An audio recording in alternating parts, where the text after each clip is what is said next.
الحمد لله نحمده ونستعينه ونستغفره ونؤمن به ونتوكل عليه ونعوذ بالله من شرور أنفسنا ومن سيئات أعمالنا من يهده الله فلا مضل له ومن يضلل فلا هادي له ونشهد أن لا إله إلا الله وحده لا شريك له ونشهد أن سيدنا وسندنا ونبينا ومولانا محمدا عبده ورسوله صلى الله تعالى عليه وعلى آله وأصحابه وبارك وسلم تسليما كثيرا أما بعد فأعوذ بالله من الشيطان الرجيم بسم الله الرحمن الرحيم يا أيها الذين آمنوا اتقوا الله حق تقاته ولا تموتن إلا وأنتم مسلمون صدق الله العظيم وصدق رسوله النبي الكريم ونحن على ذلك لمن الشاهدين والشاكرين والحمد لله رب العالمين. میرے قابل احترام بزرگوں محترم سامعین، حضور نبی اکرم صلی اللہ علیہ وسلم کی احادیث مبارکہ اور آپ کے ارشادات، آپ کے مواعظ اور نصائح یہ ہم سب کے لیے مشعل راہ ہیں۔ بعض روایات کے اندر حضور نبی اکرم صلی اللہ علیہ وسلم کا حضرات صحابہ کو بڑے بڑے مواعظ کرنا بھی منقول ہے، وعظ کرنا بھی منقول ہے، اور حضور نبی اکرم صلی اللہ علیہ وسلم نے انہیں بڑے پراثر انداز سے دنیا کی حقیقت، آنے والے واقعات، آنے والے فتنے، ان کے بارے میں حضرات صحابہ کو متنبہ کیا ہے، متوجہ کیا، اور حضرات صحابہ رضوان اللہ تعالی علیہم اجمعین نے ان باتوں کو ہم تک منتقل کیا تاکہ ہم محتاط رہیں، ان فتنوں سے خود کو بچا کر رکھیں، خود کو محفوظ رکھیں۔ حضرت ابو سعید خدری رضی اللہ تعالی عنہ کی روایت ہے، فرماتے ہیں کہ ایک دفعہ حضور نبی اکرم صلی اللہ علیہ وسلم نے بیان فرمایا، اور اس بیان کے اندر سرکار دو عالم صلی اللہ علیہ وسلم نے آنے والی بہت ساری باتیں بیان فرمائیں، بہت سے فتنوں کا ذکر فرمایا۔ جن لوگوں نے سنا، کچھ نے یاد رکھا، کچھ نے یاد نہیں رکھا، کچھ باتیں یاد رہ گئی، کچھ باتیں جو ہے بیان کی ذہن سے نکل گئی، جیسا کہ یہاں ہوتا ہے عام مواعظ کے اندر بھی کہ کسی کا لمبا چوڑا بیان سنا تو کچھ باتیں یاد رہ جاتی ہیں، کچھ ذہن سے نکل جاتی۔ تو حضرت ابو سعید خدری رضی اللہ تعالی عنہ نے بھی فرمایا کہ کچھ حضرات نے کچھ باتیں یاد رکھی، کچھ کے ذہنوں سے نکل گئیں، تو جو باتیں یاد رہ گئی انہوں نے ان باتوں کو بیان فرمایا ہے۔ ایک طویل خطبہ ہے، لیکن اس میں جو کچھ باتیں جو فی الحال عرض کرنی ہیں، جو مقصود ہیں بیان کرنے کا، وہ یہ تھی کہ حضور علیہ الصلوۃ والسلام نے اپنے خطبے کے پہلے جملے میں ہی جو بات بیان فرمائی وہ یہ تھی کہ الدنیا حلوۃ خضرہ، یہ دنیا انتہائی میٹھی اور بڑی سرسبز و شاداب جگہ ہے۔ دنیا دیکھنے والے اگر اپنی ظاہری نگاہوں کے ساتھ دیکھیں، دنیا کی نگاہوں کے ساتھ دیکھیں، بصیرت والی نگاہ نہ ہو، آخرت کی فکر والی نگاہ نہ ہو، صرف دنیا کی نگاہ سے ہم دیکھیں تو یہ دنیا ہمیں بڑی مزیدار لگتی ہے۔ کیمرے کی آنکھ سے اگر آپ کسی کو بھی دیکھیں تو بس اوقات وہ خوبصورت اور حسین لگ رہا ہوتا ہے، اس کی زندگی بڑی خوبصورت اور حسین نظر آ رہی ہوتی، اور حقیقتاً کیا ہوتا ہے، کتنا برا حال ہوتا ہے، شاید اس کا اندازہ انہی کو بخوبی ہوتا ہو۔ تو ہم جو دنیا دیکھ رہے ہوتے ہیں ایک طرح سے کیمرے کی آنکھ سے ہم دیکھ رہے ہوتے ہیں، اور کیمرہ ہر چیز کو بڑا خوشنما بنا کر، حسین بنا کر، خوبصورت بنا کر ہمارے سامنے پیش کر دیتا ہے۔ تو دنیا حضور علیہ الصلوۃ والسلام نے فرمایا کہ جس کو ہم دنیا کی آنکھوں سے دیکھ رہے ہیں، حلوۃ خضرہ، بڑی میٹھی بھی ہے، بڑی سرسبز و شاداب بھی ہے۔ چھوٹا سا جملہ ہے، لیکن اس جملے کے اندر حضور علیہ الصلوۃ والسلام نے اس دنیا کی حقیقت بیان کر دی کہ دکھتی کچھ ہے، حقیقتاً کچھ۔ دیکھنے میں تو ہمیں نظر آ رہا ہے کہ یہ بڑی میٹھی ہے، بڑی سرسبز و شاداب ہے، اور جو اس کی مٹھاس کے اندر مشغول ہو گیا، اس کی مٹھاس کی لذت کسی کو لگ گئی، اس کی سرسبز و شادابی کو دیکھ کر کوئی اس میں مگن ہو گیا تو اپنی آخرت سے وہ غافل ہو جائے۔ جو اس دنیا کی مٹھاس کی لذت کسی کی زبان کو لگ گئی، بھا گئی، اچھی ہو گئی۔ دیکھیں کسی کو کوئی چیز اچھی لگتی ہے، ذائقے کئی طرح کی مٹھائیوں کے اندر ہوتے ہیں، کوئی مٹھائی کسی کو پسند آ جاتی ہے، کسی کو گلاب جامن پسند ہے تو کسی کو چمچم پسند، کسی کو برفی پسند، کسی کو کچھ، ہر ایک کے اپنے اپنے، بس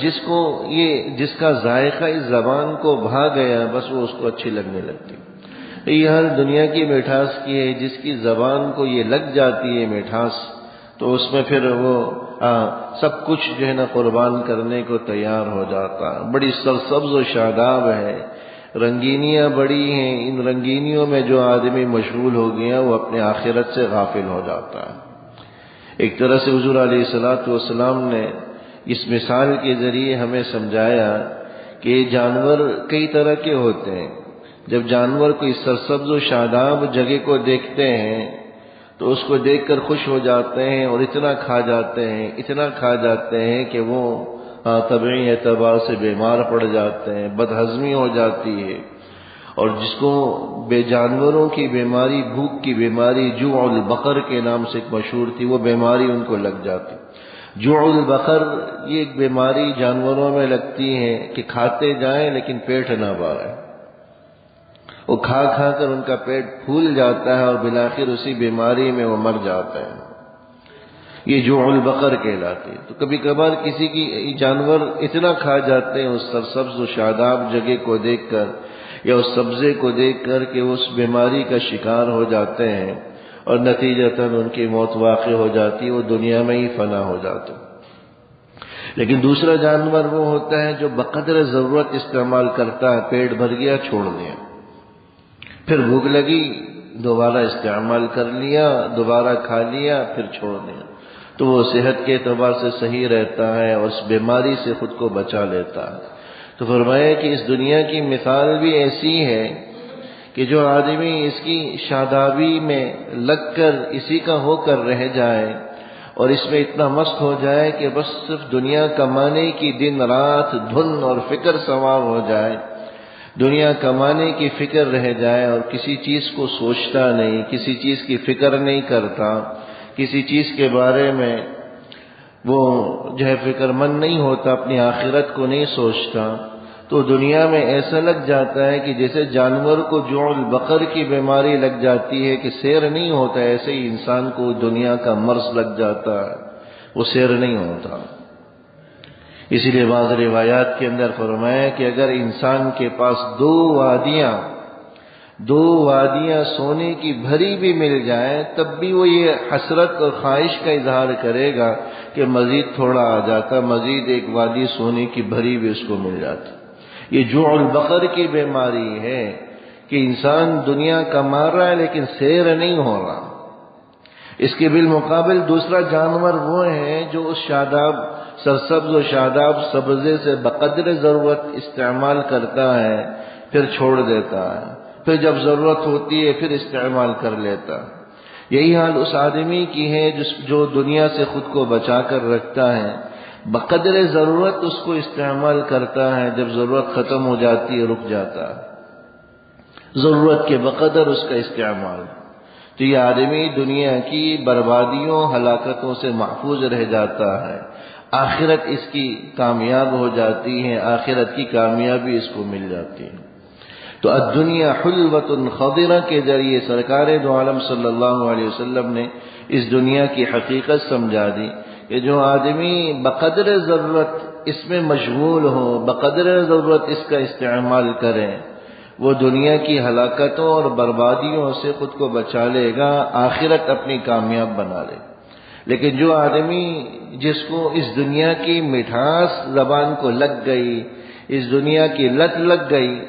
وہ دنیا جہاں کی ساری دولتیں بھی سمیٹ لے کبھی سیر نہیں ہو۔ آج ہمارا حال دیکھیے، کبھی کسی کے بارے میں یہ پتہ چلا ہو کہ اس نے یہ کہہ دیا ہو کہ نہیں بس میں نے دنیا بہت کما لی، اب مزید مجھے ضرورت نہیں ہے، مزید کمانے کی مجھے حاجت نہیں ہے، کبھی ایسا نہیں۔ بڑھاپا ہو جائے گا لیکن یہ لالچ، یہ خواہش دنیا کی ختم نہیں ہوگی۔ بینائی کمزور ہو گئی بڑھاپے کی وجہ سے، لیکن دنیا کی محبت پھر بھی ہوتی ہے۔ اعضاء قوا کمزور ہو گئے لیکن کمانے کی دنیا کی فکر پھر بھی لگی ہوئی۔ یہ دنیا کی لت ہوتی ہیں جو ہمیں اس دنیا کے اندر اتنا مشغول کر دیتی ہیں کہ آخرت سے ہم غافل ہو کر رہ جاتے۔ تو الدنیا حلوۃ خضرہ، حضور علیہ السلام نے فرمایا کہ دنیا ایک میٹھی جگہ ہے، یہ میٹھی جگہ ہے، سرسبز و شاداب جگہ ہے، جس کی مٹھاس اگر زبان کو اس کی مٹھاس کی لت لگ گئی تو اس کی آخرت برباد ہو جاتی ہے، وہ دنیا کا ہو کر رہ جاتا ہے۔ یہ اس کی رنگینیوں اور شادابیوں میں جو مشغول ہو جاتا ہے وہ بھی اپنی آخرت کو تباہ برباد کر دیتا ہے۔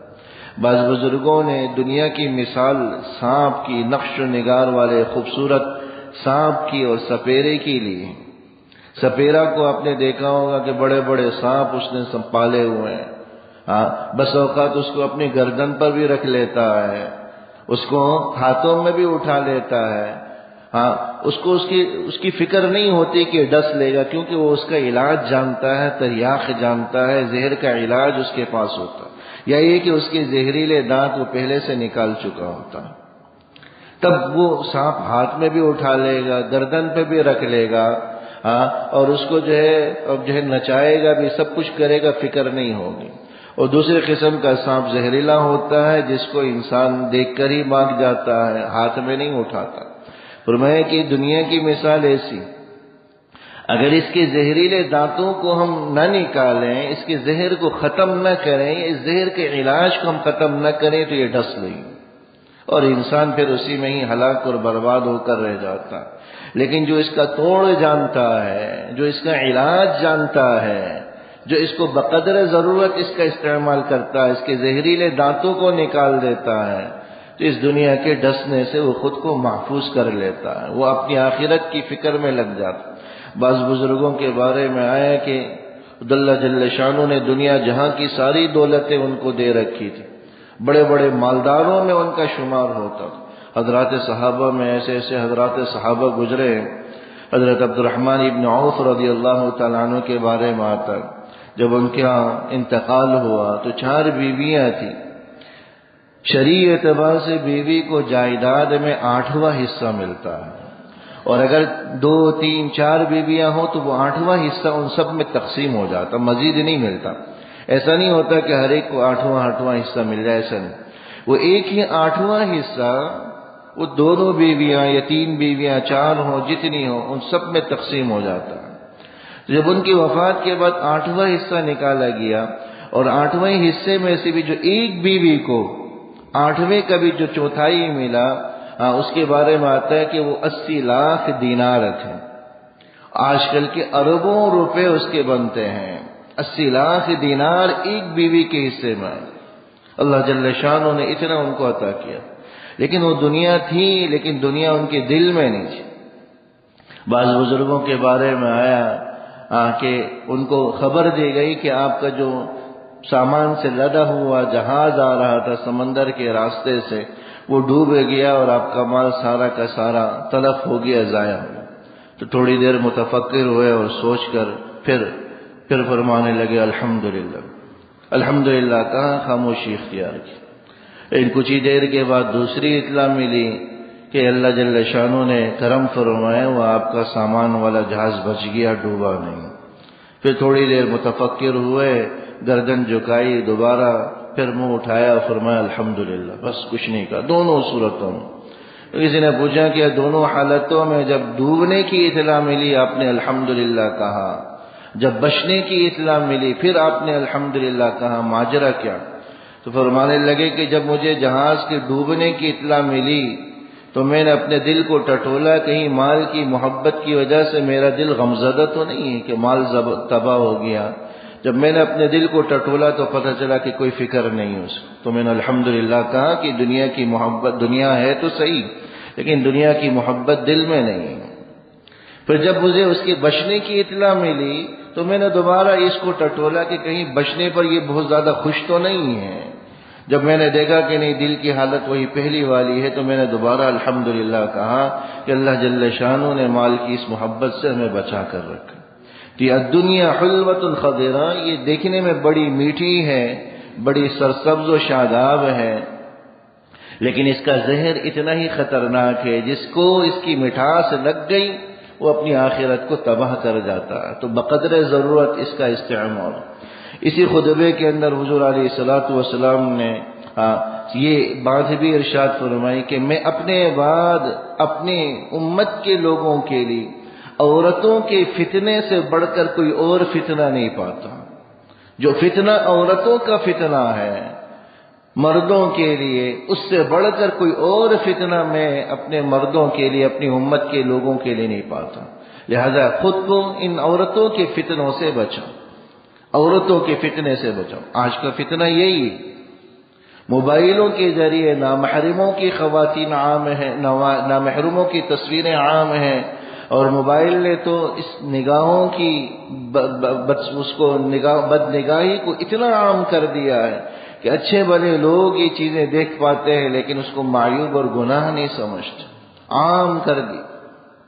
تو یہ عورتوں کا فتنہ حضور علیہ الصلوۃ والسلام نے فرمایا تھا کہ سب سے بڑا فتنہ ہے، اس سے اپنے آپ کو بچاؤ۔ یہ فتنہ کتنا بڑا ہے، واقعہ بعض بزرگوں نے بیان کیا ہے، بس اسی کو ہی ذکر کر دیتا ہوں، وقت کم ہے۔ ایک بڑے بزرگ گزرے ہیں شیخ ابو عبداللہ اندلسی کے نام سے، بعض بزرگوں نے پوری کتابیں اس واقعے پر لکھی۔ اللہ جل شانہ نے بڑے علم سے نوازا تھا، ہزاروں کی تعداد میں ان کے مریدین ہوا کرتے تھے، حدیث کا درس، قرآن کا درس۔ دیکھیں نا عورتوں کا فتنہ کتنا بڑا ہے۔ جب اللہ جل شانہ کسی کو آزمائش میں ڈالنا چاہتے ہیں تو اللہ جل شانہ کی آزمائش بڑی سخت ہوتی ہے، اس لیے ہر حال میں اللہ جل شانہ سے پناہ مانگتے رہیں، اے اللہ ہمیں کسی آزمائش اور فتنے میں مبتلا مت کیجیے۔ ہم اتنے بہادر نہیں ہیں کہ ان آزمائشوں پر ہم کامیاب ہو جائیں، یا ان آزمائشوں پر ہم کامیاب ہو جائیں، پورا اتریں۔ یہ آزمائشیں ہم سہ نہیں سکتے۔ تو وہ بڑے بزرگ ہیں، ہزاروں کی تعداد میں ان کا حلقہ، اپنے مریدین کو لے کر حج کے لیے چلے، پیدل سفر ہوا کرتا تھا۔ ایک بستی سے گزرے جو عیسائیوں کی بستی تھی، وہاں پر اتفاق سے ایک لڑکی پر ان کی نگاہ پڑ گئی۔ کہتے ہیں کہ جیسی نگاہ پڑی مجھے لگا میرے دل سے ایک پرندہ نکلا اور اڑ کر چلا گیا، اور ان کے دل میں اس لڑکی کی محبت ایسی بیٹھ گئی کہ بس وہیں بیٹھ گئے، اپنے مریدین کو کہا کہ تم جاؤ، چھوڑ جاؤ، میں جب تک اسے حاصل نہ کر لوں یہاں سے نہیں ٹلوں۔ یہ اللہ کی طرف سے آزمائش تھی، اور یہ آزمائش کیوں آئی وہ بھی بڑی بات ہے، انشاءاللہ آخر میں عرض کروں۔ مریدین بڑے پریشان ہوئے، ہزاروں کا حلقہ ہے، یا اللہ یہ کیا ماجرا ہوا، لیکن حضرت نے کہہ دیا، سب چلے گئے۔ اب اس لڑکی کے والد سے ملے، کہا کہ میں شادی کرنا چاہتا ہوں۔ 2 شرطیں اس نے لگائی۔ انہوں نے کہا پہلی شرط یہ ہے کہ عیسائیت اختیار کرو، دوسری شرط یہ لگائی کہ تمہیں سور اور خنزیر چرانے پڑیں گے، سور اور خنزیر چرانے پڑیں گے۔ اللہ جل شانہ کی طرف سے آزمائش تھی، دونوں باتیں قبول کر لی، عیسائیت اختیار کر لی۔ کہاں ہزاروں مریدین کا حلقہ، اور کہاں عیسائیت بے دینی، اور ساتھ ساتھ خنزیر کا جنگل میں چرانا۔ 1 سال گزر گیا، پھر 1 سال کے بعد مریدین نے سوچا کہ دوبارہ جائیں، شیخ کا حال پوچھیں کہ بھئی کیا حال ہے۔ جب جگہ کے جنگل میں سور چرا رہے، اور ہاتھ میں وہی عصا اور لاٹھی موجود ہے جس عصا سے وہ منبر پر خطبہ دیا کرتے تھے، اور اسی سے خنزیروں کو ہانک رہے ہیں۔ مریدین نے حال دیکھا، رونے لگے، روتے روتے پوچھا کہ بھئی حضرت آپ تو قرآن کے حافظ تھے، کچھ آپ کو یاد بھی ہے؟ تو فرمانے لگے فاتحہ سے والناس تک سب بھول گیا ہوں، صرف ایک آیت یاد رہی ہے۔ وہ آیت کیا ہے؟ فرمایا کہ من یضلل اللہ فلا ہادی لہ، جس کو اللہ گمراہ کر دے کوئی ہدایت نہیں دے سکتا۔ کہا کہ آپ تو حدیثوں کے حافظ تھے، کوئی حدیث یاد بھی ہے؟ کہا سب بھول چکا ہوں، صرف ایک حدیث کا جملہ یاد رہ گیا کہ من بدل دینہ فاقتلوہ، جو اپنے دین کو بدل دے اس کو قتل کر دو، کچھ یاد نہیں رہا۔ یہ حال دیکھ کر جو مریدین پر زار و خطار کی کیفیت طاری ہوئی، اسی حال میں وہ چھوڑ کر چلے۔ ادھر وہ خود بھی رونے لگے، روایات کے اندر آتا ہے اتنا روئے کہ ان کے رونے سے خنزیر بھی رونے لگے۔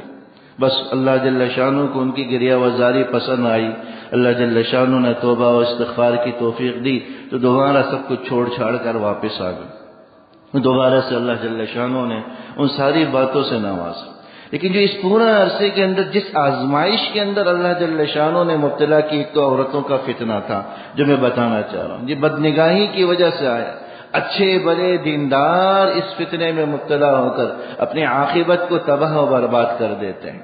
لیکن جب ان سے پوچھا گیا کہ کیا سبب ہوا کہ اللہ نے اتنی بڑی آزمائش میں ڈالا، تو فرمانے لگے کہ سبب یہ ہوا جب ہم ان عیسائیوں کی بستی میں گزرے تو میرے دل میں آیا کہ دیکھو ان لوگوں کی زندگی بھی کیسی ہے، دنیا بھی نہیں ہے، غریب اور فقیر ہیں، اور ایمان نہ ہونے کی وجہ سے آخرت بھی ان کی برباد ہے۔ ہمیں اللہ جل شانہ نے ہدایت سے نوازا، دین کی خدمت کر رہے ہیں، بس یہ دل میں خیال کا آنا تھا کہ اللہ جل شانہ کو یہ مجھے بڑائی والے بول پسند نہیں آئے، یہ بڑائی والا سوچ پسند نہیں آیا، کہ بھئی ہدایت اللہ کی دین ہے، اللہ کا عطیہ ہے، جسے اللہ دے دیں، جسے چاہیں اللہ نہ دے، یہ کسی انسان کا کمال نہیں۔ آج جو اللہ جل شانہ نے یہاں نماز کے لیے جمع ہونے کا ہمیں موقع عطا فرمایا، اللہ کا احسان ہے، ہمارا کوئی کمال نہیں۔ اگر اللہ اس ہدایت کو تلف کر دیتا ہم بھی ان بے دینوں میں شامل ہو جاتے، والعیاذ باللہ۔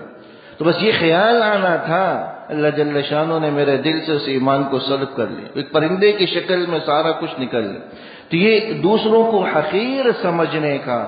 ایک نتیجہ اور تھی جو اللہ جل شانہ نے اس آزمائش کی صورت میں عورتوں کے فتنے میں، خواتین کے فتنے میں مبتلا کی۔ تو خواتین کا فتنہ حضور نے فرمایا کہ میں اپنی امت میں اس سے بڑا کوئی فتنہ نہیں دیکھتا۔ بے پردگی عام ہے، جو فتنہ اس زمانے میں جتنا عروج پر ہے شاید پہلے زمانے میں اس قدر عروج پر نہ ہوا۔ ساری محفوظ رہنے والا، اپنے ایمان کی حفاظت کرنے والا آدمی وہی ہے جو اپنی نگاہوں کی حفاظت کرے۔ یاد رکھیے نگاہوں کی حفاظت نہیں ہے،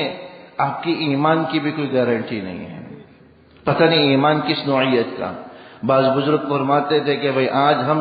جو لوگوں کو مسلمان کہتے ہیں صرف اس بنیاد پر کہتے ہیں کہ ہمیں پتہ نہیں کہ ان کے پاس کفر کی کیا علامت، ورنہ ظاہراً دیکھا جائے تو حقیقتاً دل میں ایمان ہے بھی یا نہیں اس کا ہمیں کچھ علم اور اندازہ نہیں، کیونکہ نگاہیں محفوظ نہیں،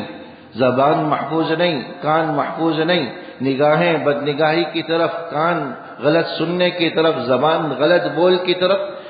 سارے جرائم ہماری اعضاء سے سرزد ہوتے ہیں۔ تو اس لیے جب تک ان چیزوں کو، ان اعضاء کو ہم محفوظ نہیں رکھیں گے، اپنے ایمان کو بھی ہم محفوظ نہیں کر پائیں گے۔ اللہ جل شانہ مجھے اور آپ کو صحیح سمجھ نصیب فرمائے۔ سنت